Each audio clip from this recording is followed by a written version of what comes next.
हरिओम। अहंकार से ही अधिकार जन्म लेता है। जितने प्रकार के अधिकार हैं वो अहंकार से ही जन्म लेते हैं, और जब अहंकार से अधिकार जन्म लेता है तो अधिकार से फिर धिक्कार की प्राप्ति होती है।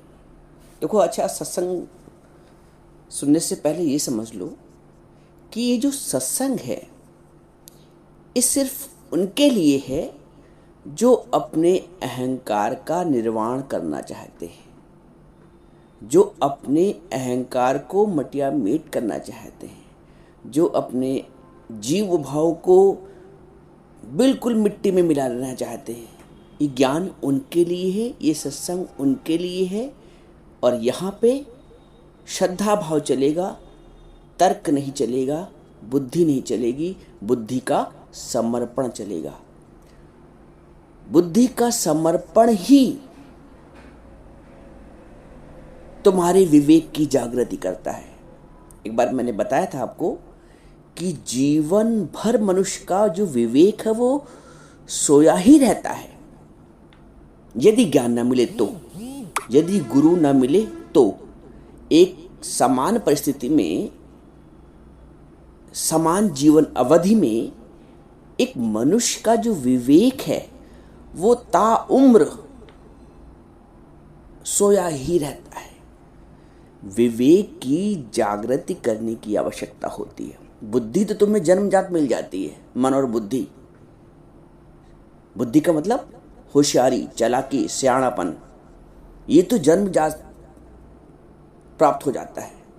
लेकिन जो विवेक है वो रहता है आप में। ऐसा नहीं कि आप विवेकहीन हैं, रहता है विवेक, परंतु वो विवेक सुषुप्त अवस्था में रहता है, सुषुप्त अवस्था में रहता है। तो जब गुरु के संपर्क में आता है तो गुरु उसको जागृत करता है। जैसे पत्थर में अग्नि है, दो पत्थर ने एक साथ घर्षण किया तो अग्नि प्रकट हो गई। अलग अलग से नहीं प्रकट हुई, लेकिन जब दो का घर्षण हुआ तो यहां भी जब आप सत्संग में आते हैं तो आपके मैं का घर्षण होता है, आपके ईगो का घर्षण होता है। आप आते ही सत्संग इसलिए है कि मेरी मैं मिटे। एक बात समझ लो, आप सत्संग इसीलिए सुनते हैं, ज्ञान इसीलिए सुनते हैं। सत्संग कुछ बनने के लिए नहीं आते हैं, सत्संग कुछ बनने के लिए नहीं आते हैं, मिटने के लिए आते हैं। सच्चा जो सत्संग है तुम्हारी मैं को मिटाता है। मैं से खाली हुए, मैं से खाली होने पर ही उस आनंद की अनुभूति होती है, उस प्रभु के भाव की अनुभूति होती है। मैं, कबीर कहता है मोटा मोटा, साफ साफ, मैं था तब हरि नहीं, हरि है अब मैं ना है। तो जो सत्संग है, जो गुरु है सच्चा, वो तुम्हारी मैं पे चोट करता है। कहाँ कहाँ से मैं निकलती है आप सोच के देखो। इतनी गहराई में ये मैं पड़ी रहती है, इतनी गहराई में ये अज्ञान घुसा रहता है। गुरु को इतना मेहनत करनी पड़ती है तुम्हारे उस अंदर के अज्ञान को निवृत्त करने में। आज का भी अज्ञान नहीं है, न जाने कितने जन्मों का अज्ञान है। जन्म जन्म की मैली चादर, इस जन्म जन्म की मैली चादर को सतगुरु अपने ज्ञान के साबुन से धोता है। तो अपने को समर्पण करो, गुरु मेरे अहंकार का निवारण करो। अर्जुन समर्पित हुआ, बोलता शिष्यस्ते हम शादिमाम त्वाम प्रपन्नम ब्रूहि तन्मे, मुझे बताइए प्रभु, ब्रूहि तन्मे यस्त्रयम शाह निश्चितम, जो मेरे लिए हितकार हो, मेरे लिए कल्याणकारी हो। हम सत्संग में आके गुरु के आगे अपने अंदर के मैं को समर्पित करें कि गुरु तू मेरी इस मैं को चटनी बना दे। अगर खिलना है, रचना है, तो मेहंदी को पिसना ही पड़ेगा, कोई और चारा नहीं है। एक बीज को यदि वृक्ष बनना है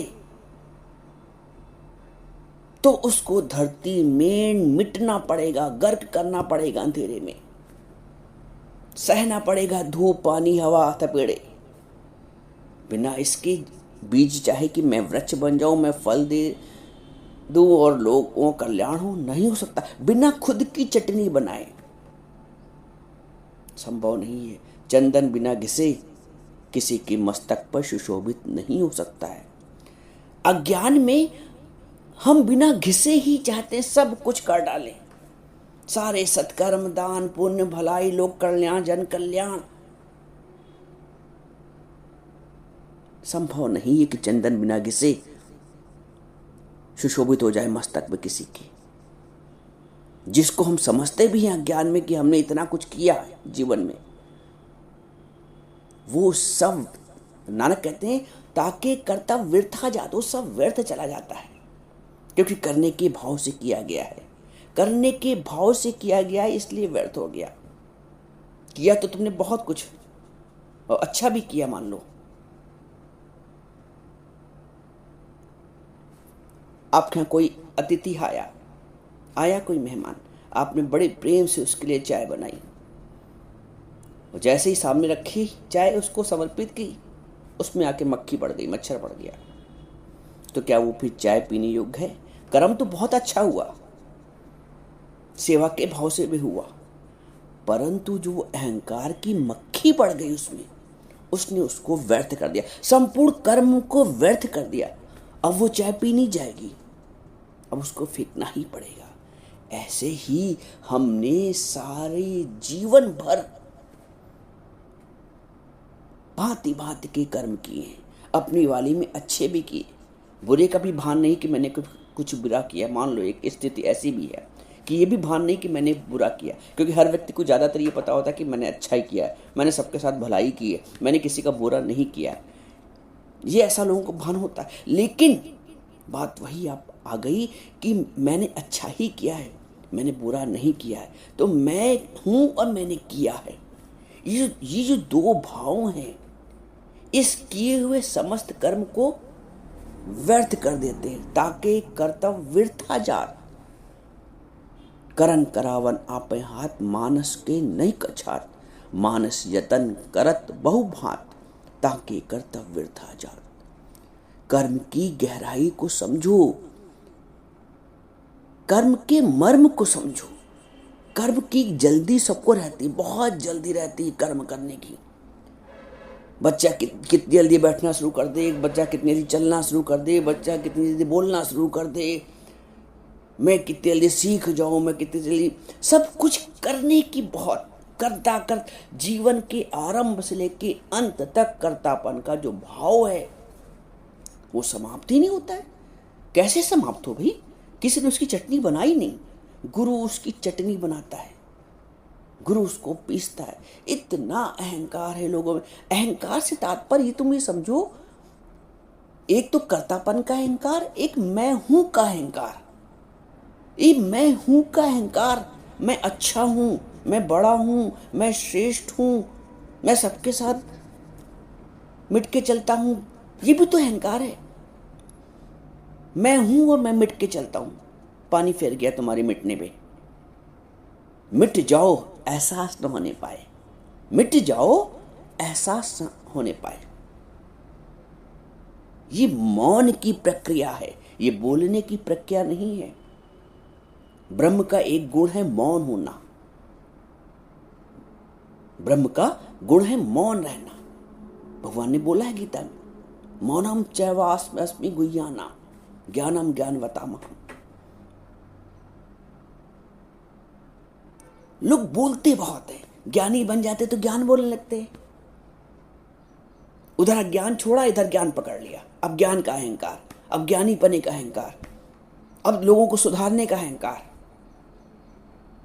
पहले खुद तो मिट जाओ, खुद तो सुधर जाओ। एक बीज से अनेक बीज कब बनेंगे आप बताओ? एक बीज से अनेक बीज कब बनेंगे? जो पहला वाला बीज है वो मिटता है, मिटेगा तब उससे अनेक बीज उत्पन्न हो जाएंगे। पहला बीज अगर ये चाहे कि मैं मिटूं ही नहीं और मुझसे अनेक बन जाए, तो एक ज्ञानी, एक गुरु, एक महात्मा ये चाहे कि मैं ज्ञान सुना सुना के सबको बना दूं? मैं हूं तब तक होने पना का भाव है, मिटना नहीं है। पहले मिटना पड़ता है। मिटा दे अपनी हस्ती को अगर तू मर्तबा चाहे, जो दाना खाक में मिलता गुले गुलजार होता है। सारी दुनिया बन भी रही है और बना भी रही है। बेटा कुछ बन जाओ। हर आदमी शुरू से आखिर तक बनने में लगा हुआ है। आज तक आपने देखा है कि कोई अपने को मिटाने में लगा है, अपनी मैं को मिटाने में लगा है? आप लोग गलत अर्थ ले लेते हो कभी कभी। कोई आता है कि समर्पित होता है कि मेरी मैं को मिटा दो, मेरे कर्तापन के भाव को मिटा दो, मेरे जीव भाव को मिटा दो, मेरे विकारों को मिटा दो।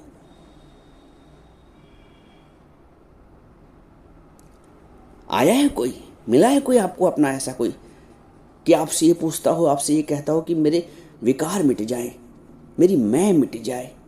हर आदमी बनने के लिए आता है। कैसे मैं बन जाऊं, कैसे मेरे वाले बन जाए। और ज्ञान सुनने के बाद लोग ज्ञानी भी बन जाते हैं। अरे ज्ञानीपन के भाव से भी तो ऊपर उठना है। पहले मिटो, फिर किसी को बनाने का सोचो। जो मिटता है वही बना देता है। मेहंदी मिट गई तभी लोगों के हाथ पे रच गई, ऐसे नहीं रच पाएगी। अपने अहंकार को चूर चूर करो। एक गुरु कराता है चूर चूर। इतना बलशाली था, इतना धुरंधर था अर्जुन, इतना ज्ञानी भी था, स्वर्ग तक हो आया था, लेकिन उसने अपने आप को समर्पित किया।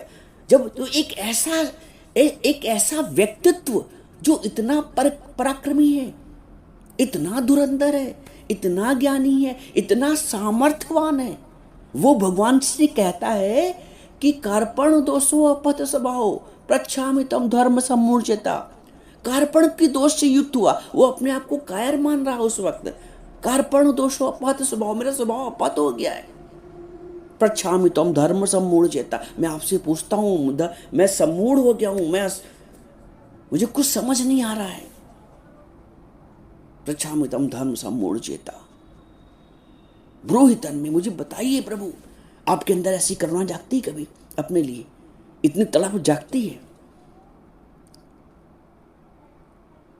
जिस दिन ये तड़प जाग जाएगी, जीवन उस दिन बनेगा।